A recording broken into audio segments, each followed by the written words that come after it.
Thank you, Mr. Speaker. I rise to move and support Amendment A in my name and the name of the Leader of the Opposition. Mr. Speaker, the Secretary of State ended by saying we've got to hold our nerve.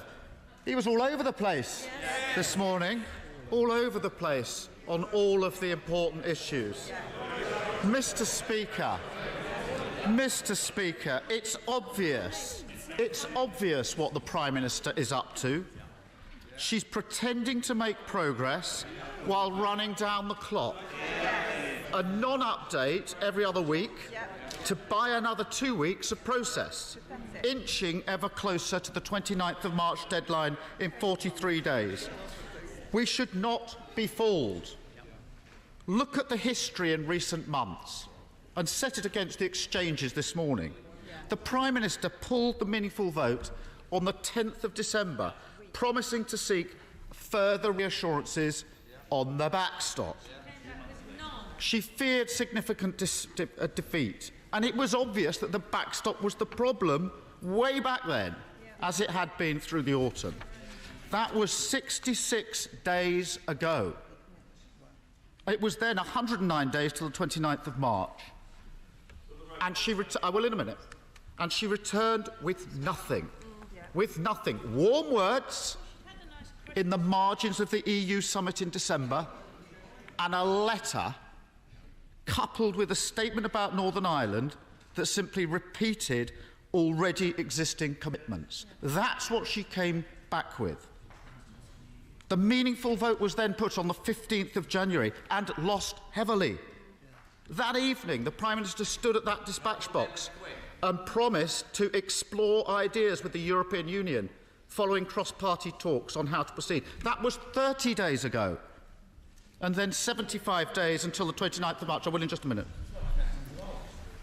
Then, and 2 weeks after that, on the 29th of March, the Prime Minister voted for the so-called Brady Amendment, calling for, I will give way in just a minute, calling for the backstop to be replaced with alternative arrangements.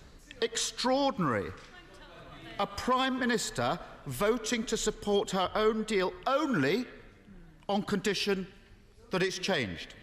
Conditional support for her own deal. Now, nobody prepared the business community for that. Nobody prepared Northern Ireland for that, or EU leaders. And anybody who's spoken to businesses or been to Northern Ireland or spoken to political leaders in the EU in recent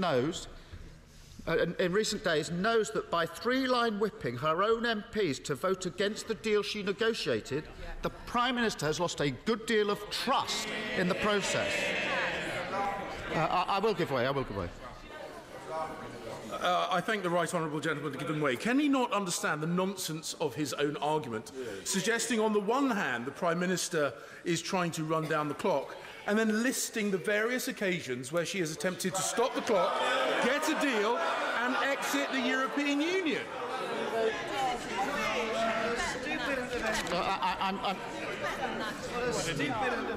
I'm grateful for that intervention. I think the honourable members missed the point. Yes. The Prime Minister has spent weeks. The honourable member wants an answer and wants to interrupt whilst I'm trying to speak. The Prime Minister has spent weeks and weeks and weeks trying to negotiate changes to the backstop. It started way before the vote was pulled on the 10th of December, and it's gone on ever since, and she's got absolutely nowhere. I will give way. I'll just make the next point and then I will give way. The idea that the vote on the 29th of January for the Brady Amendment gave clarity is for the birds. Yes. The government united around a proposition that they want an alternative to the backstop. But uniting around an alternative that means different things to different people doesn't get anybody anywhere. And that's the central problem. I will just in 1 minute. Yesterday, after another non-update from the Prime Minister, what she said about the backstop was this. Tuesday, I'm corrected. She said on the backstop she wanted, and she listed three things. One, a time-limited backstop, or an ability unilaterally to end the backstop, or alternative, arrangements. That's how she put it. Well, the first two of those have been repeatedly ruled out by the EU for months, and there's no sign of any movement. And the Secretary of State, in his discussions in Brussels in recent days, knows that very, very well. There's no room for move on those two fronts. The third, I will in just a second, the third alternative arrangement remains undefined. When the Prime Minister is pressed either here or in Brussels about exactly what she means, she doesn't say. And the Malthouse Compromise and the answer the Secretary of State gave give the game away. If that was a serious proposition that the government was engaging in, it would adopt it as policy and put resource into it. But it isn't. And what signal does that send to Brussels about what the government really thinks about the Malthouse Compromise? I will give way. I'm very grateful for the right honourable gentleman giving way, and can I commend him for his courage and bravery in standing up for his own alternative arrangements, which of course include a second referendum. And I just wonder, how is he getting on with that within his own party? But more importantly, does he believe a second referendum would increase or decrease investor and business confidence in the United Kingdom?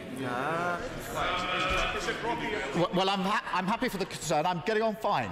Thanks very much.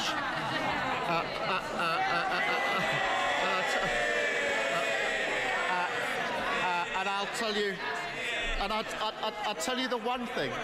On business certainty, I'll tell the House this, because I've been talking to hundreds of businesses across the country. Even in the last 10 days, I've been in Belfast, in Cardiff, in Birmingham, and in Dublin talking to businesses. And what they're most concerned about is the uncertainty of the situation that we're in now. And all of them would welcome anything that prevents a no-deal Brexit. I will give way. I'm grateful to my right honourable friend. Isn't it the case that all these meetings and activity that he is outlining are not, when it comes down to these alternative arrangements, are really just the repetition of the Brexit unicorns on no hard border that we've heard time and time again, and that the reality is the government's strategy on this is the same as it's always been, which is the desperate hope that Chancellor Merkel will come to the rescue and that the European Union will throw Ireland under the bus. Absolutely. I completely agree with that intervention and that observation. I give way. I thank my honourable friend for giving away. He's been talking to businesses as I have, and would he agree with me that the issue of no deal is not simply a matter for March the 28th, it's a matter for now, because exports can take 6 weeks. Companies are making the decisions now as to how they will need to be planning to trade. Well, I do agree with that, and one of the things that saddens me most in the discussions I've had in the last 2 or 3 weeks, and the Secretary of State and others who've had those discussions know exactly what is being said, it is that decisions are having to be made because of the fear of no deal, that decisions are being triggered, and the chilling bit in the discussions I've had, that some of the steps now are irreversible.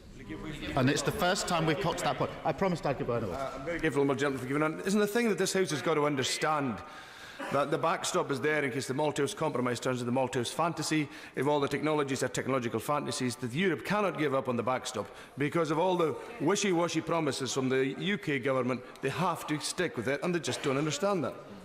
Well, the EU has been very clear about the backstop, and there are honourable members working on the Malthouse Compromise, and that is to be observed, but it is equally to be observed the government has not adopted that as its policy position. And I'll just make a bit of progress just on this point, because so it goes on, and so it will go on. The simple and painful truth is this: if there had been a viable alternative to the backstop, there would never have been a backstop. The negotiating parties, as everybody knows, searched for months for that elusive alternative. If there had been an alternative, this Prime Minister would never have signed up to the backstop, and neither would the EU. They searched, and they did not find it. And everybody who has observed the negotiations knows that. The chances of a breakthrough now in 43 days seem to me to be slim. I will give way. And I'm grateful to the honourable member for giving way. He makes a powerful point, as always, about the ineptitude of this government. Now, we know that there's not a whole lot of love, even on St Valentine's Day, for the government's deal. We know that. And we know that we're in danger of crashing off the cliff edge with the damage that will cause, and he's right to highlight that. Will he back our amendment that very simply asks for an extension of no less than 3 months to ensure we can avoid that no-deal Brexit? Yeah. I'm grateful for that, and I do. I have sympathy with the point that we're going to need an extension of Article 50 sooner or later, and frankly, whether a deal goes through or not. The question is, what's the precise mechanism and binding mechanism for doing that? And we will be supporting the bill that's been proposed by others in due course, and I'll come back to that point. I'll give way there. I thank the right honourable member for giving way. He is being generous. But can I just say, in contrast to what he actually has just claimed now, the Secretary of State has been admirably clear in his point that if, although a good deal is preferable to a no deal, if there is no deal, we will be leaving on the 29th of March on those terms. Can I suggest to my right honourable member that actually the Labour Party has this unfortunate habit of taking everything that the EU says at gospel, and that's clearly not the case, and they ignore the fact that the EU could write the textbook on 11th hour deals. Have some optimism and the ability to achieve that. As for the Prime Minister taking us out of the EU on the 29th of March this year without a deal, we'll see about that. We'll see about that. I don't think the majority in this House are going to countenance that. I think the majority in this House will do everything they can to prevent that. And I will say this, having worked with the Prime Minister when she was Home Secretary and I was Director of Public Prosecutions, I know she's got a deep sense of duty, and deep down, I do not think that this Prime Minister will take us out without a deal on the 29th of March, and that's the basis on which we should be having this discussion. I will give way. I'm very grateful to the Shadow Brexit Secretary for giving way, and he's absolutely right about what he says on business and the need for clarity. And it is clear for all to see that this government will need to apply for an extension to avoid no deal, even if it has a deal. But the reason they are not doing so, and that Brexit Secretary is not saying what he should to give certainty to business, is because that party will not face down the party within a party, that is the ERG. Face these people down. Well, I'm grateful for that. I'm grateful for that intervention, and the honourable member puts his finger on it. Mr. Speaker, I will give way.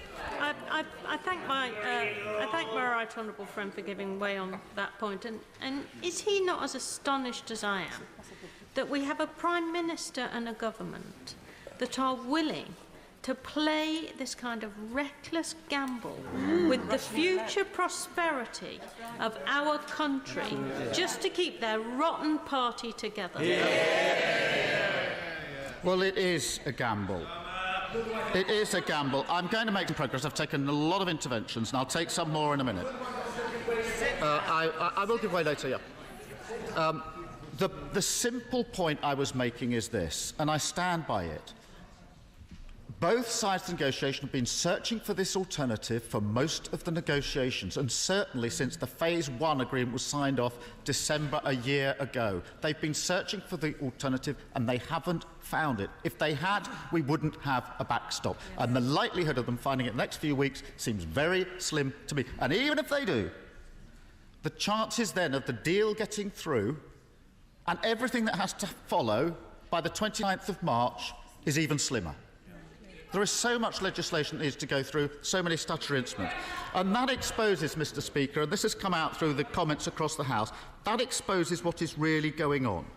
A Prime Minister who is running down the clock, hoping to get to March or even the end of March, and this House should remember the next EU summit is the 21st of March. So if we're getting real changes to the deal, that's where it's likely to be signed off. And then at that late stage, the plan is to put essentially the same deal back to this House as a binary choice, my deal or no deal, perhaps with some additional words which the attorney can say have real significance, but it will be essentially the same deal. That, Mr. Speaker, that is not holding your nerve. That is plain reckless. And we have to say no. I will give way.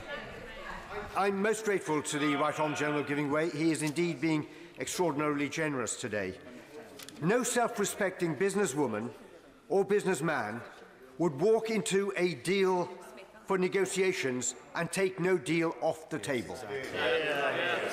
What we have here is the United Kingdom negotiating a business deal, the biggest business deal in the history of the United Kingdom. It therefore makes sense that we keep no deal on the table, because we know the history of the EU, that they do make concessions at the last moment. We need to hold our nerve, because if we do, then at the wire we will get a good deal which will be in the interests of both the EU and the United Kingdom. Mr. Speaker, I don't know how to let the honourable member down gently, but let me try this. We are so patently unprepared for no deal that it is not credible. It is not credible that we can... Let me just give this example. There are very serious allegations against people in custody under European arrest warrants across the EU, going between our country and the EU 27 and vice versa. If we leave without a deal, we haven't got any arrangements in place to deal with that. The idea that we're going to do it in that way is simply unfounded. And I'll also say this, Mr. Speaker, because I've heard this argument before that if we actually face the truth and say no deal isn't credible, somehow that plays into the EU's hands. We heard this for the last 2 years. When I stood here and said we need a plan, the government must publish a plan. Because remember the days they said they couldn't even publish a plan, they objected. Because it would give the game away, the negotiations would be over. And then they published a plan. Then I stood here and I argued that we should have the impact assessments. And what was the response? If we have the impact assessments, the show will be over. Nobody in negotiation would do that. And then I stood here and said we need the legal advice, and we got the same argument. But if you do that, the show will be over. You'll give everything to the EU. And now the same thing on no deal. It's not credible and it's not going to work. Mr. Speaker, no, I did say I'd give way over there. I'm sorry. Thank you. An invisibility cloak on. Just over a week ago, there was a petitions debate about extending Article 50. Over 100,000 members of the public sent that in, and I spoke in that debate. It was sparsely attended. But can I say I did not hear from their front bench, the shadow front bench, that it was the policy of them to actually extend Article 50. In fact, it sounded from some of the speakers as if it was actually to have a people's vote. Can you confirm what they are arguing for? I'm sure the question of policy is important, but I'm just facing the facing the practical reality. We're 43 days away from the 29th of March, and there isn't a credible alternative in sight. Now, either we accept that or we don't. And what's going on is the Prime Minister keeps coming back, giving a non-update. I'm meeting people. She's not saying I've actually agreed anything. Yeah. Can I have another 2 weeks? Yeah. And we've been going on like that for weeks, and it's got to stop. That's why, now I'm going to make some progress.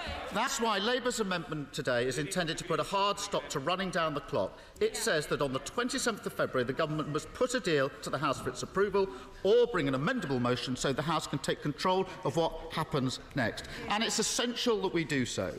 Businesses are saying to us, well, they can't wait any longer. They're putting off investment decisions. They can't tolerate the threat of no deal. They're making contingency plans. We're implementing them, and some of them are irreversible. Yes, I will. I am very grateful to him for giving way. Thank you. He's making a very strong point about the perils of no deal. But would he agree with me that this government's position on no deal is not just criminally reckless. It is plain stupid as well, because the EU knows as well as we know that no deal would hurt us an awful lot more than it would hurt them. So threatening to put a gun to our own heads is not a clever negotiating strategy. I agree, and I'm grateful, and that's really the point. That if it's not credible that we can leave on the 29th of March without a deal, and it's not, it actually isn't a negotiating stance at all. And it's never been seen in that way, and it doesn't work. And this is just farcical to suggest that we've got to keep up this pretence that we're ready, because then the EU will back down. It is ridiculous. And Mr. Speaker, let's just put some detail on this. We've heard the warnings from Airbus and Nissan about future jobs and investment in the UK.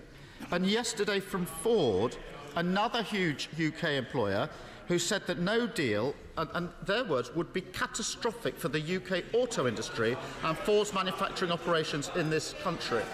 And that the country would, I will take whatever action is necessary to preserve the competitiveness of our European businesses.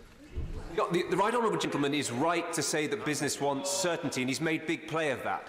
But it was the Confederation of British Industry, it was the FSB, it was GE Aviation in my constituency that said, for goodness sake, back the Prime Minister's deal. And he didn't do it, and he must understand that in failing to do so, he and the Labour Party become complicit in a crash-out. Well, I'm not going to take that lying down. For this reason. On those benches, did they vote for the deal on the 29th of January? No, hang on, hear me out. The answer to that is no. And then anybody who voted for the Brady Amendment was saying it's conditional on change. So don't lecture anybody else about voting for deal. Even the Prime Minister says, on reflection, I'm not voting for my deal unless there are changes. Well, you really can't throw the challenge across the House that we've got to support the unchanged deal, but the Prime Minister wants it changed. Some on the benches opposite will casually dismiss the threat of job losses as Project Fear. It's not Project Fear, it's Project Reality, and it's the jobs and livelihoods of those that we represent that are on stake. I'm going to make some progress, and then I will give way again. So we need to take whatever steps are necessary to prevent a no-deal exit. 2 weeks ago, this House voted to approve the motion tabled by my right honourable friend from Birmingham, Erdington, and the right honourable member for Meriden. That was hugely welcome, and it is just as binding on the government as what else was passed that evening. And you can't choose one part and not the other. And what it did, it showed what we've always said on this side. There is no majority in this House for a no deal. But make no mistake, I will give way. I'm grateful to the honourable gentleman. I've listened carefully today, and in defence of the Secretary of State, he's made it quite clear that the government's policy, if it comes to it and the deal doesn't pass on the week beginning the March 25th, the government policy is to leave with no deal.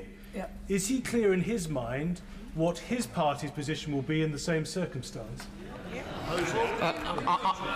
I am, and happily we discussed that at our party conference and agreed unanimously, something I don't think that happened at the honourable member's party conference.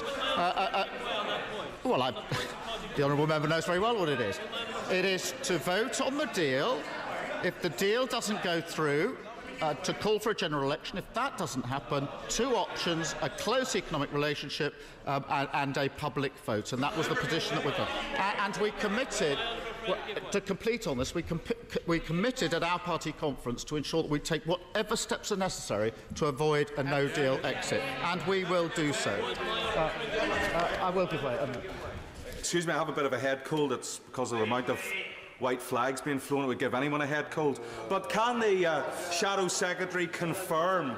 Can the Shadow Secretary confirm that the Labour Party's position is that there must be legally binding changes to the withdrawal agreement on the backstop? It's the same position as the members in this bench. The position of the Labour Party is that we have concerns about the backstop. This is a very serious point, and I intend to answer it. I haven't yet met anybody who doesn't have concerns about the backstop, both here and in Brussels. But we also recognise that at this stage, with the Article 50 window all but closed, we need a backstop. And it is inevitable that we need a backstop, and that is our position. I will give it. Thank you. I'm very grateful to the Shadow Brexit Secretary for allowing me to intervene on that very, very important point. The Right Honourable Gentleman is very knowledgeable about Northern Ireland and is a great friend to Northern Ireland. He will recognise the importance of the backstop to the people of Northern Ireland and across the United Kingdom indeed. So there seems to be some confusion about what his party leader, the leader of the Labour Party, says about the backstop and what he, as the Shadow Brexit Secretary, says. I think the people of Northern Ireland, indeed this House, are entitled to clarification from the Right Honourable Gentleman about what exactly the position of the Labour Party is on the backstop. He doesn't like it. I'm grateful for that intervention, and as the honourable member knows, I worked in Northern Ireland for 5 years with the policing board and know how deeply this is felt in Northern Ireland across all communities. And I was there for 2 days last week, and I made the point there that although we have concerns about the backstop, we do accept there must be a backstop and it is inevitable, and that therefore, notwithstanding those concerns, we support a backstop. And that's very important. Now, I'm going to make some progress. I've been waiting. Honourable Member for giving way, because I actually find I agree with a great deal of what he's saying. He's saying that leaving with no deal would bring huge consequences for our economy and we shouldn't countenance it. But he's also saying that within the withdrawal agreement he sees the need for a backstop, and I've listened closely to what he said before, that he also agrees on the elements about needing a transition period and needing the certainty on citizens' rights. So given that he now appears to agree with everything that's in the withdrawal agreement, why won't he vote for it, and what more does he need?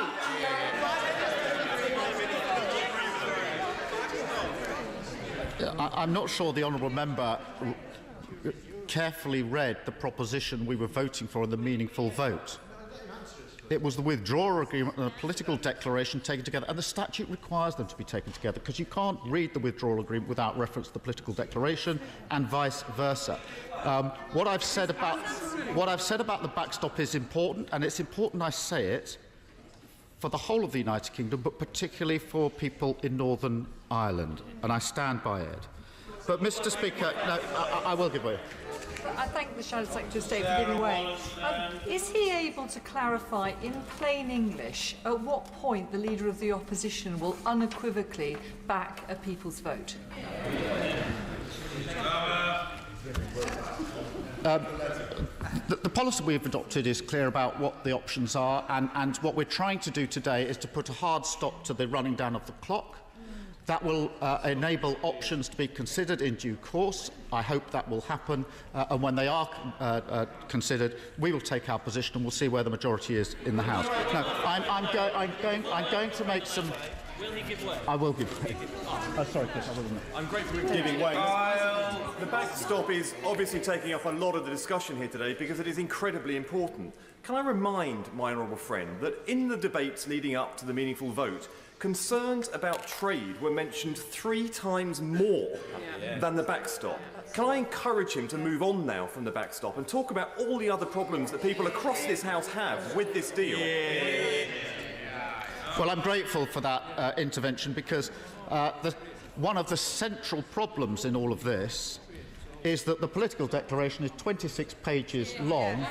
It is vague in the extreme and simply talks about a spectrum of outcomes. The main theme of the political declaration is this: the extent of any checks at borders will depend on the degree of alignment. Therefore, there's a spectrum of outcomes. Well, I think we all understood that within hours of the referendum. And the idea that that is the position. And that is why, I will give way in just a second, that is why there's all this pressure on the backstop, because the political declaration is so ill-defined. I will give way. Following his replies to the honourable members for Bracknell and Totnes, Does he agree with me that the government has clearly rejected Labour's offer of a less damaging Brexit, and to wait until the end of March to activate our unanimously agreed conference policy in favour of a public vote would be far, far too late? Well, I'm grateful for that point. What I will say is this. Just as I'm about to actually give the answers from Senator Britt, what's the answer? Perhaps just listen.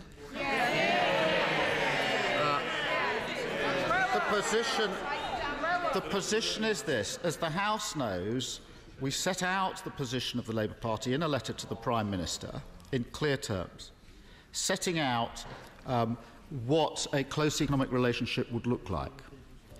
What was written in that letter has been well received, not only in the United Kingdom, by businesses and by trade unions, but by the EU and EU leaders. It is a credible proposition. We are now. I just want to complete on this because it's an important point. The Prime Minister has replied. The Prime Minister has replied in non-committal terms. You could say, well, that's inevitable, and we are having discussions, as the Secretary of State says. Now, I'm not going to disclose at this stage what those discussions are about, because they are, by their nature, confidential. They are ongoing, and I think the Secretary of State would want them kept confidential. That's the only way in which they can properly be held, and there are plans for further meeting. But to go back to the point that was raised, there must come a point where the options are clarified and reduced and then voted upon, and I agree with that proposition, and it needs to be done before the end of March. I will give it. I'm very grateful. My honourable friend is making some important and good points about the Prime Minister running down the clock, but on this issue, he took that round of applause, that standing ovation at the Labour Party conference, which would have a people's vote with a Remain option. So I've been waiting very patiently for that section of his remarks, perhaps to disassociate himself with those from the General Secretary of Unite yesterday, who said it wouldn't be in the country's interests to have Remain on a ballot paper in a public vote. Now, we're aware that sections in letters and sections in remarks can sometimes have a habit of being redacted by others, perhaps further up the pay chain. Will he now assure us that within the next available opportunity we will be voting in favour of a people's vote? No. I don't think I need to associate or disassociate with anybody on what my views are. I think they're pretty clear, and we will. And as for the timetable, we will. I've set out the order of events, and I'm going to make some progress. I'm going to make some progress, and then I'll take more intervention. I've taken a lot of intervention. I am conscious. A lot of people who want to speak in this. I want to go back to the motion that was passed about no deal. Because that was passed by a majority in this House, and it is just as important, as I've said, as the other amendment that was passed. But make no mistake, on its own, it's not enough. If Parliament wants to prevent no deal, it has to take further action. We cannot be bystanders. We have to act. And the simple truth is this: we can't declare that we're against a no deal outcome, then do nothing. The government is failing to act, so we must act. Hence, the next step is to ensure that there's a hard stop to running down the clock, to ensure, not at the moment, to ensure that on the 27th of February the Prime Minister must either put her deal or allow Parliament to decide what happens next. But let's be clear, other steps, I'm just going to make this point, let's be clear, other steps need to be taken beyond today's amendment. They will include the bill tabled by my right honourable friend for Normanton, Pontefract and Castleford, which would provide a further safeguard against no deal and allow the House to decide if the government should seek an extension of Article 50 if no deal has been agreed by the 13th of March. I would hope that anyone who genuinely opposes no deal would see that an extension by that date, the 13th of March, is unavoidable. I will give way. Can I thank my right honourable friend for giving way? I wonder if he could clarify for me then. I am sympathetic and almost supportive of the efforts from my friend from Pontefract and her bill, which I think is done with good sincerity. Could I ask on the front bench of the Labour Party, though, if we were to have an extension that went further than the 3 months, would it be his intention that we would participate in European Union parliamentary elections? Because I think for those going on the knocker this weekend, we ought to know. As I've said from this dispatch box, so far as the extension is concerned, obviously it depends on the period, and the period that the EU have indicated might be available is a period to the 1st of July, because that avoids involvement in the parliamentary elections. It isn't our policy to participate in the parliamentary elections, and therefore, so far, for obvious reasons, we won't be. This is a really serious point, because there's this casualness about no deal that somehow we can, in a macho way, march off the cliff. It'll all be fine. It'll be so good for the country. The point is this. The point is this: that if by the 13th of March, just over 2 weeks before the potential for no deal, there is no deal, we have to take action if we're serious about avoiding the calamity and catastrophe of no deal. And I don't mind standing up here and saying I will take whatever steps are necessary to avoid no deal, because I will never be persuaded that it's a good negotiating tactic or could possibly be good for our country. The House will then need to debate and vote on credible options to prevent no deal. We've been clear those options are either the close economic relationship that includes a customs union and close alignment to the single market that's set out in the letter to the Prime Minister, or a public vote on a deal or proposition that can command the support of the House. There are no other credible options remaining, and those options are miles away from the approach the government is currently taking. But first, we need to stop the government further running down the clock, put in a hard stop, allow this House to take control of the process. That's what today is about, and I urge all members to support our amendment. Thank you, Mr. Speaker. Kenneth